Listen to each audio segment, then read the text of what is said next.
After 5 years of waiting, for me at least, we finally have the live-action remake of Avatar The Last Airbender to enjoy as much as we want. And after watching all 8 episodes, there is a lot to talk about that I won't be able to fit it all into one review video, so instead we'll be going over everything we have to talk about one video at a time. And for a start, I'd like to begin with ranking the changes that were made for this live-action remake because oh boy, there are a lot of changes. And that's what a lot of people are freaking out about online, so I'd like to share my take on that. But before we get started, you know the drill. Please like, share and subscribe. And now let's get into what we have for today's video. And oh, there will be spoilers, so this is your warning. So right off the bat, the first big change is the massacre of the air nomads, and for the most part this was a welcoming addition because it allowed us to experience the pain that Aang had to work with all through the series. And this is interesting. From our first introduction of the character Aang, we saw him flying, or should I say gliding down the air temple like a pro. And flying is an advanced feat that we didn't see from airbenders in The Legend of Aang till we got to The Legend of Korra, but I guess that's what comes with being an avatar, you know, Aang is special and all that, so of course he's gonna unlock something that advanced, so that is something worth taking note of. Plus the fight scenes in that entire sequence was just so good, and it was nice to see some female airbender action because we barely got any in the OG show, and given the fact that we knew that this change was coming, we were prepared for it, although it was still heartbreaking, and I love it. This next change, I'm not even sure if the show has figured it out yet, or maybe I'm the one who hasn't figured it out. So beforehand, the creators said they tweaked the rules of the avatar states for this remake, and I was onto something when I made this video on the rules of the avatar state, like being able to activate it when close to a relic or the shrine of a past avatar. But with this new rule, I'm like, does that mean they won't be accessible in the spirit world? I don't know. But they still retain some qualities from the animated show, like the avatar state being activated in a life or death situation when he's emotional. And this live action remake did a better job at explaining that whole water monster stuff in the finale. Like instead of just being a water monster, it was a giant version of the fish that Zhao killed, and you know, just the whole stuff about it being like an incarnation of rats that is just gonna roam about the earth looking for its other half. That was just so well done, and like it was just so beautiful. So if you ask me, the avatar state is still fine. It's just when they said they were tweaking the rules, I was kind of expecting something new and grand. I don't know, maybe when I rewatch the show I'll understand it better, but it's still fine to me. The next change in this remake is Azula's new backstory, and you know what?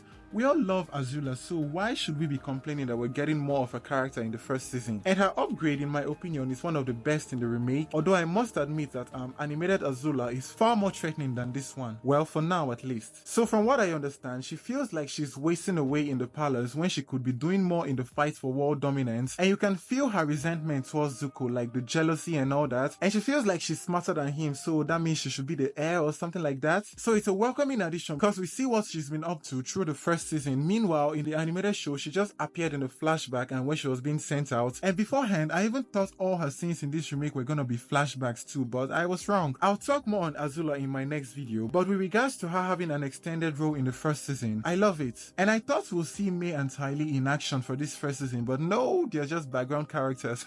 That's disappointing, but they'll shine in the second season, so they have that going for them. But I love the fact that they're still true to their characters. Like I love how Mei's allegiance to Zuko is still intact, you know, foreshadowing her betrayal later on in the season. And Ty Lee, well, she's Ty Lee.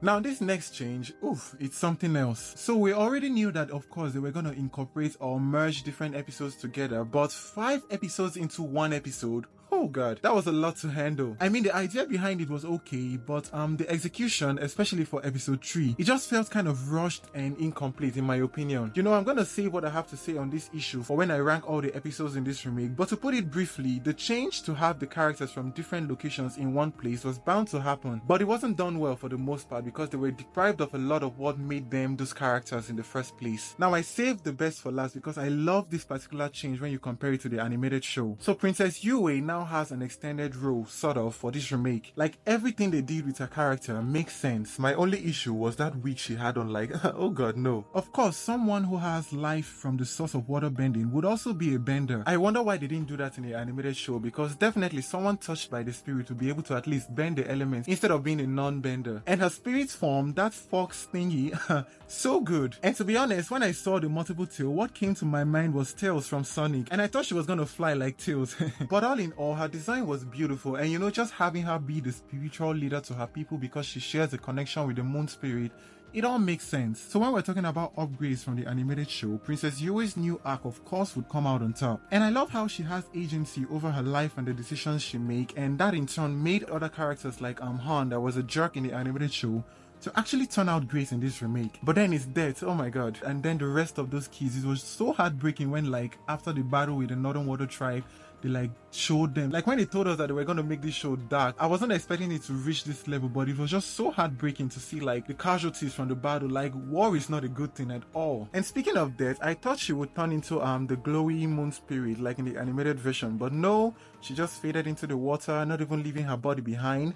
But I think she's gonna be in the spirit world as that fox. So maybe the next time Sokka goes into the spirit world, he will meet his foxy friend. So for the rest of the changes to this live action remake, we'll be talking about it in my next video when I break down all the episodes in this show. So share your thoughts down in the comment section below. Please like, share, and subscribe. Check out more of my videos on Avatar, and I'll see you in the next one. Bye guys.